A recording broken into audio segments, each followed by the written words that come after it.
Well, hey folks, it's your old pal King Waspinator here, and this is just going to be a quick video where I'm going to lay out a playlist of Star Wars movies I've put together so that you can marathon the Star Wars saga during your Christmas and holiday vacations, or just because you're locked down from coronavirus and will never work again. So, it's only 10 films long. I've left a couple of the live actions out, and this is purely just the live action Star Wars films. In particular, I left out Episode 1, The Phantom Menace, and neither of the Ewok movies are involved, though I did include all three parts of the sequel trilogy. It is not entirely linear. The concept here is so that as you go along watching the films, the way they're put together in order helps frame certain aspects of the stories and characters in a different way. And it's broken down into 4 sub-chunks.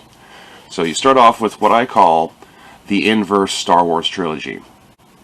You begin the entire thing off with Star Wars The Force Awakens. My reasoning for this is that the one thing that The Force Awakens did good was that it was like a nice little introductory plate so that one could hopefully come and dine on a vast buffet of Disney goodness that may or may not have actually manifested at the end.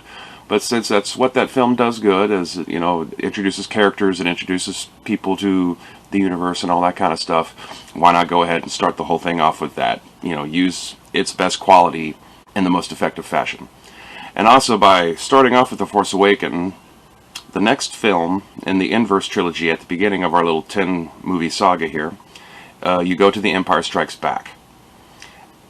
Right off the bat, the biggest reason why this resonates well off of watching The Force Awakens right before it is that it completely undercuts the entire romance between Han Solo and Leia and gives it a doomed quality.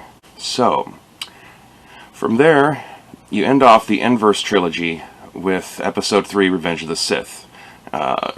Because the end of Empire Strikes Back is all the revelations about Luke and Vader and their family connections. Jumping into Episode 3, you're kind of seeing how that was given birth, pun intended. After that point, we have our most linear section of my little movie run here. Two parts. After you're done with Revenge of the Sith, pop in Solo, a Star Wars story. Get through that. It's really not as bad as people remember it.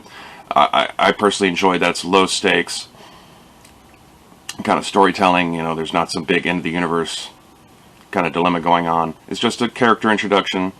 From there, you kick over to Star Wars Rogue One, and so between Solo and Rogue One, you have your whole The Dark Times chapter. And after Rogue One, you go straight into A New Hope, and then the next 2 movies are New Hope and The Last Jedi, which you basically have your Luke Skywalker legends. And then after The Last Jedi, we have our last 3 movies, what I call the Palpatine trilogy. You go back to the prequels with Episode 2, Attack of the Clones. You follow that up with Return of the Jedi, and then you end off this entire horrible mistake of waste of your time with Rise of Skywalker. And see if there's any sense of a greater plan that Palpatine's actually been having across all these movies. Or you can judge for yourself about whether or not J.J. Abrams just completely pulled this out of his ass. So anyway, there's your gift for day 2 of 12 Days of Krampus. A Star Wars movie marathon. Enjoy.